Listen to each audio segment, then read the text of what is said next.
How's it going, rock reviewers? Gaddy right back into another Legends of the West video, and today we are doing yet another Clint Eastwood legendary western, The Pale Rider.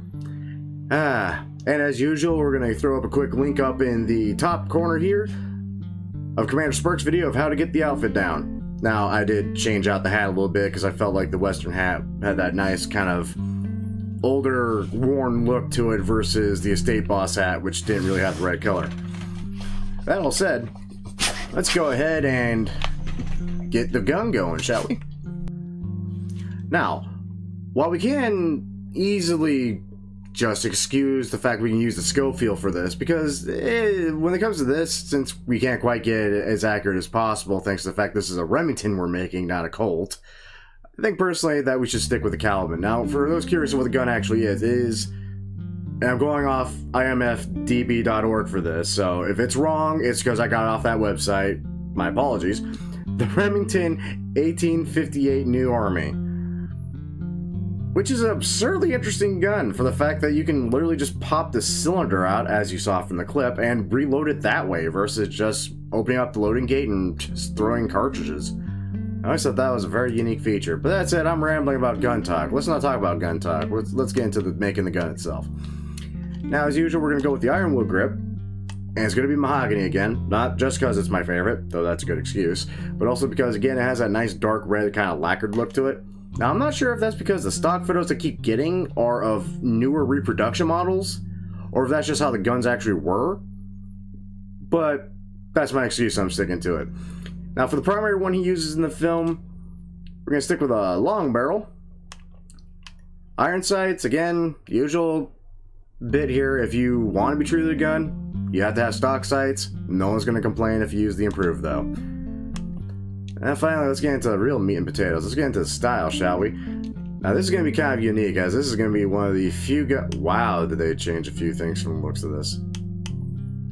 Fun fact, it's actually the 27th when the online beta finally dropped for the Ultimate Edition. Sadly, I do not have the Ultimate Edition, nor do I have the game on launch day. So sadly, I did not join you guys today on the online, which makes me sad. Being back to this, it's going to be one of the few and only guns where everything on it is blued steel,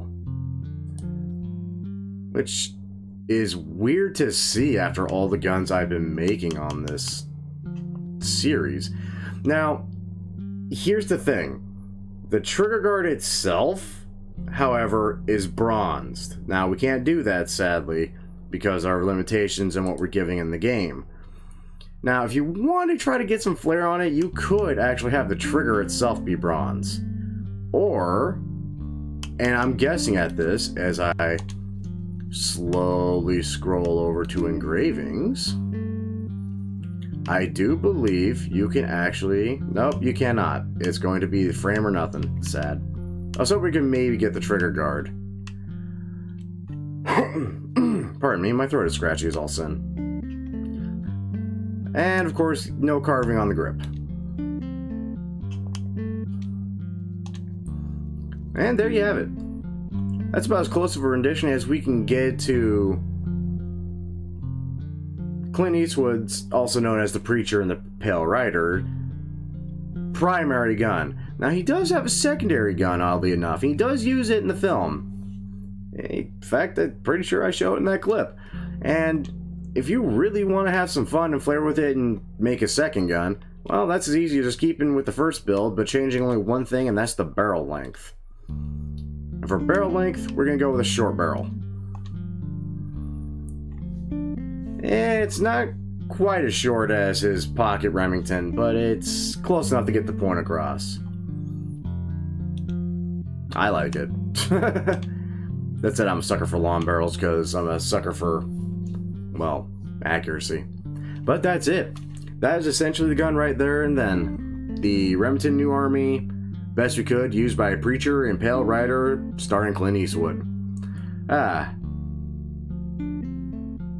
This means I'm going to have to hunt down some ne'er-do-wells and start promoting some gospel at them through 45 long cold lead, aren't I? Yep. Well, while I go find those poor SOBs that need some gospel in their life, Let's go ahead and cut to our final product and some stock images and do some comparison, shall we? One tick. And here we have our final product. Long barrel, all blue steel, mahogany grips. I gotta say, it just looks classic. Sadly, because we can't accurately do it, we don't have that nice little swing out loading blade lever or whatever that is on the Remingtons. But that said, let's go ahead and compare it to a Remington, shall we? And here it is. Now, someone actually did ask me why I constantly go with blued steel versus blackened steel when the gun, in some people's opinions or on their monitors, actually just looks more blackened than blued. Well, the reason I do that is because some of these guns, and I've mentioned this a lot in the Doc Holiday videos, some of these suckers shine. And what I mean by that is, I mean, they look brand new. They look well taken care of. They look well maintained. They look polished all hell. Like, and really the only color scheme and only texture I see that can really get that point across, blackened just looks dirty. Blue steel, however, looks fine. That said, as we can see, we got this about as close as we can.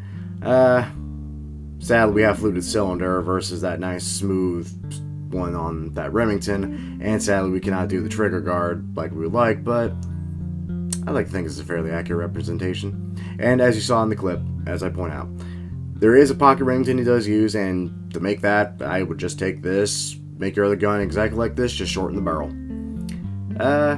But beyond that, that's essentially it. I love how short these clips are. I love how short these videos can get. I love how most of these videos just me gabbing and 2 minutes of a clip from the movie. And I do hope that you're all enjoying that. And hey, you know what? A great way to show that you are is to like the video, subscribe to the channel, leave a comment with your own personal request from a famous Western you grew up with, that you love, that you want to see a gun made in Red Dead Redemption 2. Whew! Now, I cannot wait until I actually get my own access to online, because I want to see what I can tweak online and see what else I can make on this. Oh, another fun fact, and just little tips and tricks here and there, especially since this may very well be the first video of mine you watch. Number one, you can change your wardrobe at any general store or anywhere you can buy clothes, really. You just have to search around to find the changing room. It is there, I promise. I found Valentine's, and I have found I almost said Saint Denis again. Saint Denis. As well as in Rhodes. Secondly, with the new update that came out, which is giving the beta access out to the players who have the Ultimate Edition, all that, there's a few little hidden gems in there for us if we look a little carefully at some of our wardrobe options.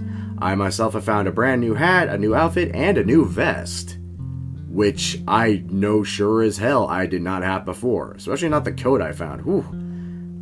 Not gonna lie, it looks kind of spiffy. I might have to try to make an outfit out of it. So, my own little handy tip from me to you.